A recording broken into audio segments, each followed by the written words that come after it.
Okay. Um, well, this is Amy Etten at Million Women Mentors behind the screen, and I am thrilled to be here with you all for our Women in Insurance Initiative discussion. If anyone has questions at any time, please feel free to use the chat function.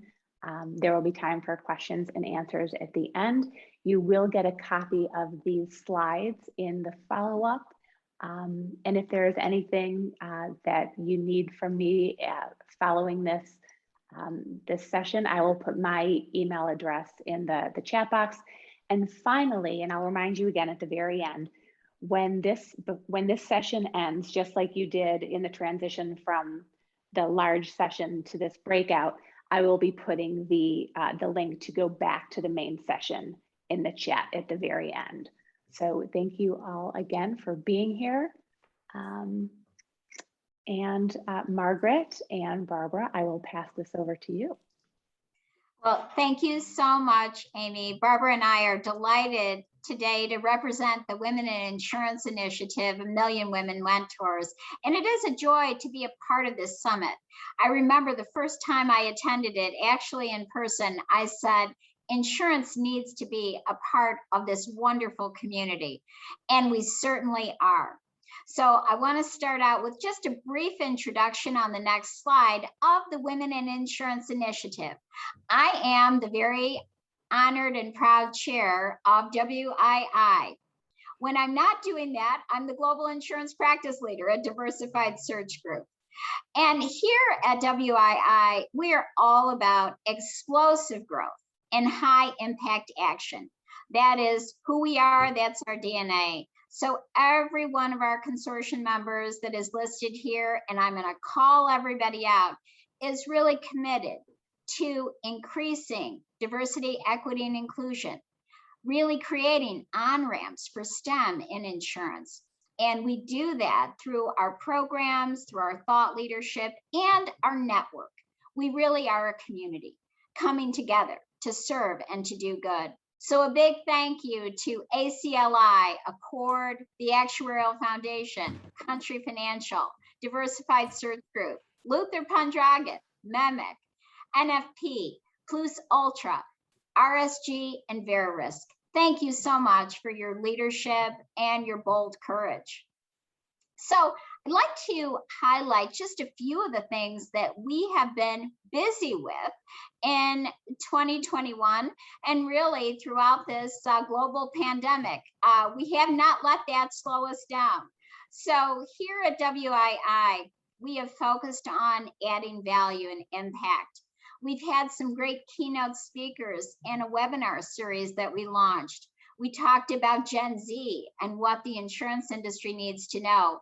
We also did a fabulous webinar on the future of work and pandemic well-being. We're really excited about our Insurance is STEM ebook that was just published a couple weeks ago. To all of you, and many of you contributors are on with us today, thank you.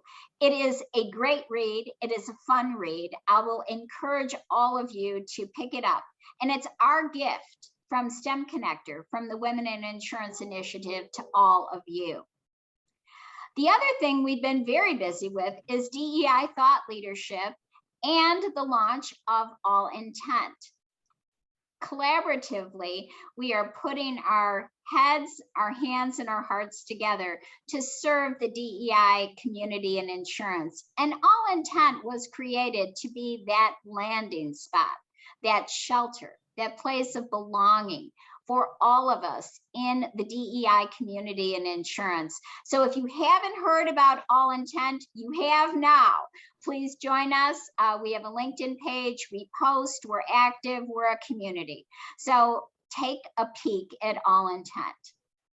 And last but not least, we have been busy launching our second data initiative, Driving Change for Women in Insurance. And really that's the main event for this breakout session today. Our press release went out last week. We're inviting all of you to listen, to learn, to collaborate with us, and to do good in the industry. And Barbara is going to be talking with us, Barbara Ingram, who is from Verisk. Verisk is our trusted partner, and we're really excited about the great work we're going to do in round 2. And my last slide is really just a headline slide. I wanted you to all know that the industry is watching us. You know, we've been published, we've been in the news, we've been quoted. And whether it's the industry still lagging on diversity, the data initiative, women in leadership, DEI issues, we are not just part of the conversation, we're leading the conversation, we're leading the growth, we're leading the action-packed initiative that is the journey that we are all on together. And data is a big part of that journey, and Barbara's going to talk about that today. When we started the WII, we realized that we had no data that was our own. So that was really one of the first mandates we as a leadership group came to the table with. We said, we need our own data. And who better to help us collect that data than Verisk? So a very warm welcome to my friend, my trusted colleague, and our data expert, Barbara Ingram from Verisk. Barbara, over to you. Thanks very much, Margaret. So I'm very happy to be here today. I'm very happy to announce that we are going to be doing a second Women in Insurance data study. So let me give you a little bit of background, and then we'll sort of get into what's on the slides here. You know, the insurance industry, of course, has always been very data heavy. We are, in some ways, you could consider us the original big data industry. And the data and the use of data has been evolving, and the insurance industry is evolving to provide a much better customer experience and to do a better job of providing services to those customers, as well as improving profitability for the industry. So that's really what's going on, and we're much more digital. There's an increased use of machine learning and artificial intelligence. We have actuaries, we have data scientists working with actuaries, we have data management specialists, we have CX, UX. All of these roles are going to grow in the insurance industry. So that, you know, for those of you tuned in today, that's obviously all STEM. In the meantime, as we are unique in the world, because the insurance industry isn't necessarily all that well understood, and we do have trouble attracting talent. If you know, people fall into the industry by accident, they have friends and relatives who are in the industry, so they decided to take an interview. But it's not necessarily something that people start off. You know, people aren't going through high school saying, oh my God, I really want to be an insurance professional when I grow up. So we do have trouble attracting talent. So we're going to need more STEM, and we're going to need more people. We have another unique thing about our industry. We did a lot of hiring in the 70s and the 80s, and those are baby boomers, and they're getting ready to retire. And then the industry went through some profitability problems and didn't really hire for like 10 years. So we have this gap also. We have all of these seasoned veterans who are probably getting ready to retire. And then we have a gap, and then we have fewer people coming along. So all of these things are going to be impacting our industry very heavily in the next few years.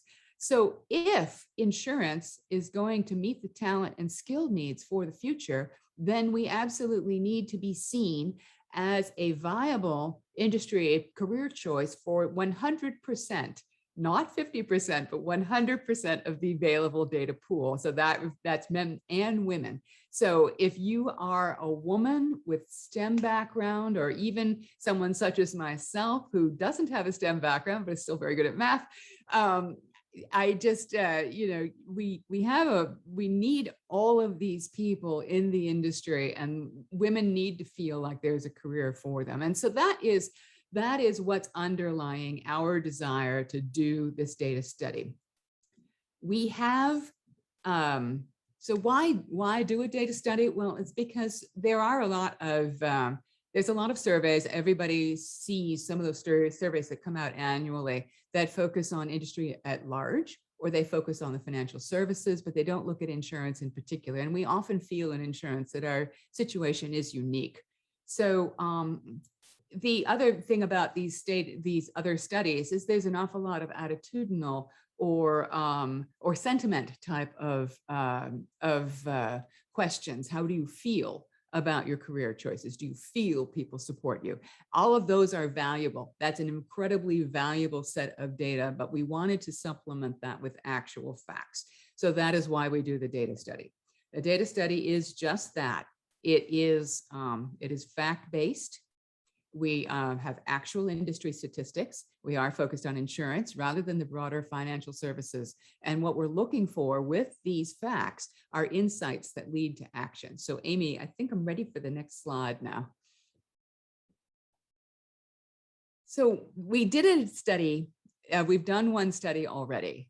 And what we know, let me jump to, no, we'll stay on that slide.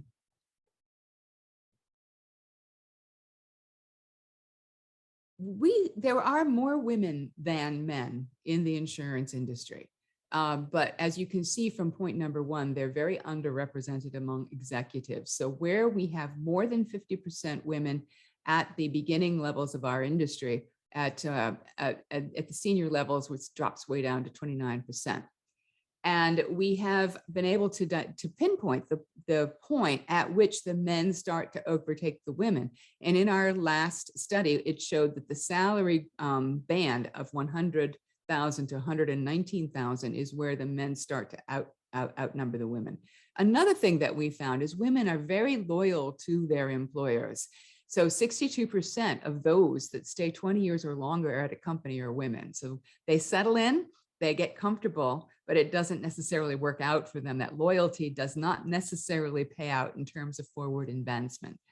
We also found that insurance companies are not necessarily, or had not been, the world has changed in the last couple of years, but at the time we did the last study, we found that only 29% of insurance companies had internal targets for gender diversity. And of those who do, 61% don't publish. So we've got women occupying the lower levels of the corporate ranks and outnumbering those men, and but not necessarily advancing. And we find them staying longer, settling in, but not necessarily improving in terms of rank.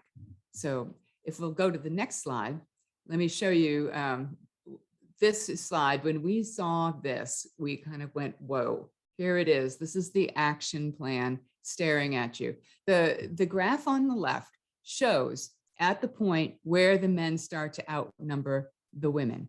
And so what we see in insurance is women are, there's more in part-time, there's more non-manager professionals, and there are more entry-level managers. Now, if anybody pays any attention to the Lean In study, I remember was a couple years ago, their big finding was that women had difficulty making it to that entry-level manager position. But we don't necessarily have that problem in insurance, and maybe it is because there are so many women in the lower levels that it's easy to promote a woman to be the manager of that group. But where women fall off in insurance is at the manager of entry-level manager. So that second level manager, already the men are starting to move ahead. And then it just keeps going from there. It's like the big X. The same with the salary, which is the right-hand graph. We show that under 40, there's a lot more women. That probably refers to part-timers. And that is not to disparage part-time as a choice. But it just goes to show that we are down there at the bottom. And then the 40 to 60, the 60 to 80 range, and the 80 to 100 range, women are outnumbering men. And then there we are, the 100 to 120, all of a sudden the men are jumping ahead. And it just keeps on going, where the men continue to advance, and above 200,000, or above 180,000, excuse me, we only have 23% of the population are women. So, so these are the things that we wanted to find out, and it's the statistics that we were looking to determine in order to understand exactly what does our problem look like, and where could we start in terms of addressing the issue. And so, you know, when you look at the manager of entry-level manager position, that seems like if you're looking for an actual action plan that you can do something about today, which it is to look at how are you choosing that second level manager and can we start to make a difference there? So Amy, let's look at the next slide. So we are going to conduct a data study. Verisk has been asked, we were asked to join the Women in Insurance Initiative for this particular reason. For those of us who are familiar with the property and casualty insurance industry, you know that Verisk serves as a statistical reporting agent for a lot of the industry. We also run multiple secure contributory databases. And so we have the ability to bring the data in securely, keep it secure, and we have the protocols in place to make sure that there are no findings that would expose any one contributor. And in fact, we have never released the names of the companies that actually contributed to the last data initiative in an attempt, and probably an abundance of caution, but we just want to make sure that companies who contribute data do feel as comfortable as possible that their participation is going to be protected.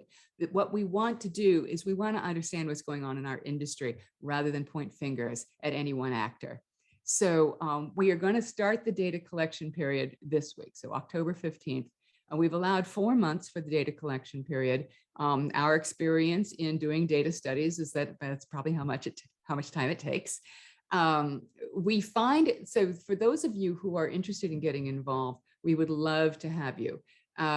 What I believe that some of the key steps are going to be to champion internally within your own organization. And so when you think about the fact that, you know, in an organization, getting people on board and getting to the right people and making the case, it does take up a little bit of time, which is one reason why our window of time is what it is. So we're trying to make it as possible for everyone to participate as they can. So we're going to collect the data October 15th to February 15th is the target. And then that gives us a targeted 6 weeks to do the analysis and find the insights that are worthy of being shared. So we will keep all data confidential. We use all of the data security techniques that we currently use, and we will preserve everyone's anonymity. We won't identify any contributing companies, nor will we provide a single insight that could possibly be traced back to a single contributor. So we will have a much more detailed informational webinar on October 20th, so a week from today. And there's all your registration information right there. So with that, Margaret, I will hand it back over to you. Barbara, thank you so much for the overview. And by design, everyone, we wanted to allow some time to answer questions, to have some additional commentary. You know, my reaction, Barbara, and I was with you when we had that moment, when we saw that X, and it jumped off the page at us. It jumped off the page. It was that aha moment, just like the aha moment of women being loyal to their employers. We all knew that, but we did not have the data to support it. The data will help us to advance on the journey. And I was reflecting on life, the world since 2019, when we were launching the last study. Barbara and I were doing it many times. We were live. We were in Washington, D.C. doing exactly this. Life has changed. The world has changed. It's been 2 years, but it's been a lifetime. And we do have a moment. We have a moment to make an impact, to make a difference in our new world in 2021. What that means for the future of work, what it means for the DEI journey. So Barbara, I dare say this is bigger than all of us. And we really are very, very grateful to you and to the amazing team at Verisk.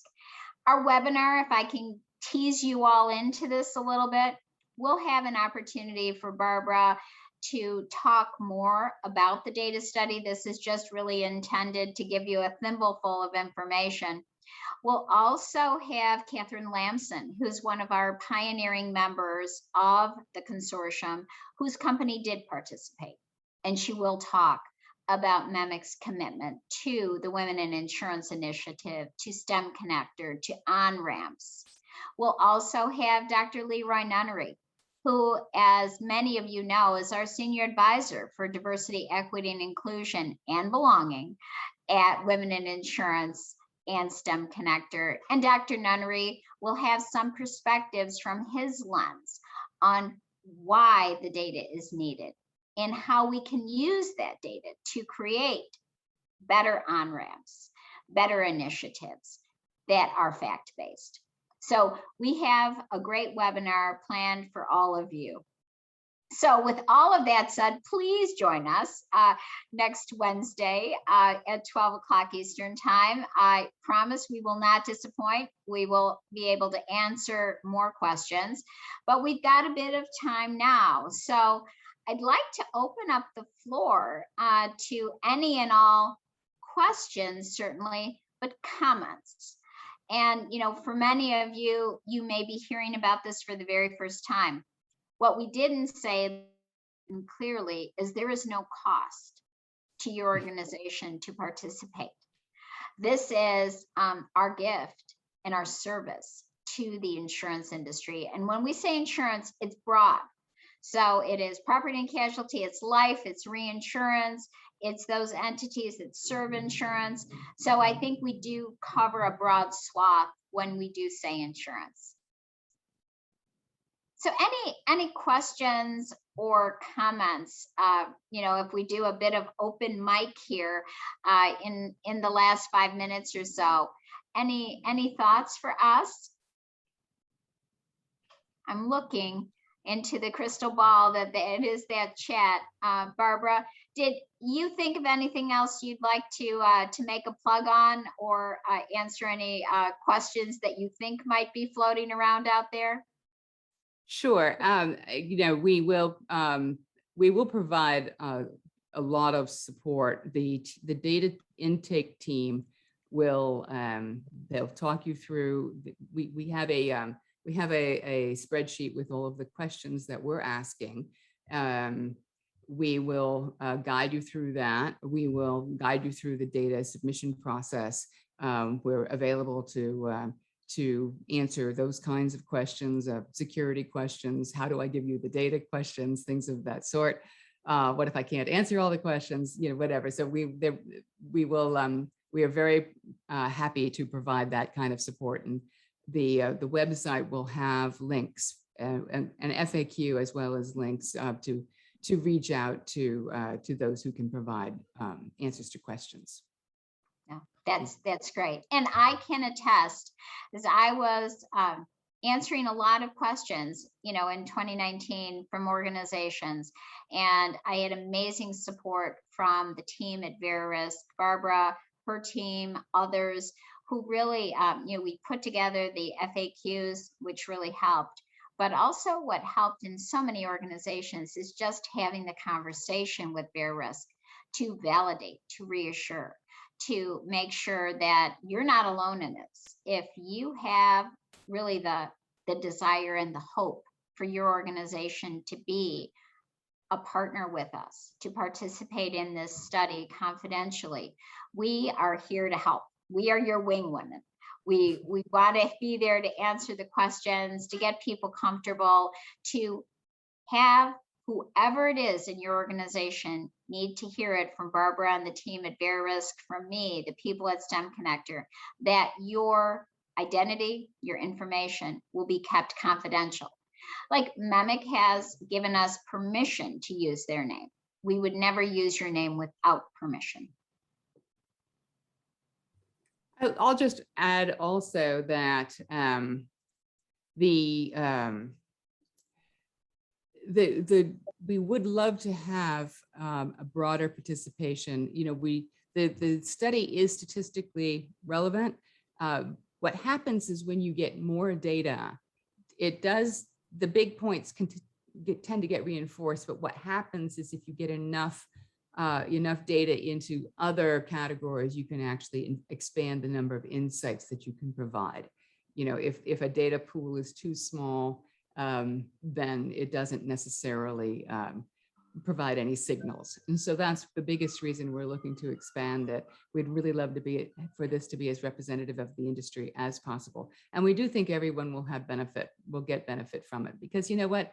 the circumstance in our industry is what it is, right? We all sort of suspect it. And when you look at the stats and you look at the graphs, it's like, yeah, I kind of knew that. I didn't realize it looked exactly like that, but I kind of knew that. So, so I think, you know, the more we know, then it just becomes easier to say, all right, this is our industry. What are we going to do about it? And so, you know, I would encourage as many people as possible to participate. Absolutely, Barbara. And, you know, I will tell you all, I am truly curious to how this is going to impact our industry. I know that there have been other studies that have been done in the global pandemic. The fear that we're losing women for good, that they're not coming back. And I worry and I wonder, but I know this data study is going to really help us with some true facts about what is the state of the industry today. I think this is, Barbara, you know, something we are all waiting for right now because we don't know. You know, right now it's an educated guess. And what's going to happen, you know, in the hybrid environments, what happens, you know, and we think about, you know, the juggle and what happens when women decide not to do the juggle anymore. So it is very, very interesting. And we're very hopeful that we will have great participation and we'll have some great data points to talk about, to share, to learn from, and then to base our action on as we go forward. So I know that the clock is ticking down on this session. Amy, have we forgotten anything? Will we be sharing these slides with everyone on the call today? We will most definitely be making the slides available to everyone on the call. As you heard from Margaret and Barbara, we need your participation in this study. If you want to help, if you want to be an ambassador for the study, invite your colleagues to join the webinar. It's a great way for them to understand the importance and the urgency around this work. And beyond that, if you have any questions, please don't hesitate to reach out. We hear a lot of people saying they want to do something, they want to make a difference, they want to take action. Here is your opportunity. We are handing it to you as our gift, but at the same time, we need you. So thank you all so much for being here today. If I could urge you, you've been with us for the better part of the day. We've only got about 15 more minutes left. The next session is the MWM Trailblazer Awards. You just might see someone you know, and we hope that you will join us. So please click on the link in the chat box. I will not leave. I will not close that chat box until every single one of you has left this session. But Margaret and Barbara, and to everyone in the Women in Insurance Initiative, thank you for all of your hard work. Thank you to everyone for attending and supporting. Thank you everyone for everything that you're doing to support putting more girls and women on pathways to STEM careers. Thank you, Amy, and thank you to STEM Connector. A big bravo and applause to your amazing work.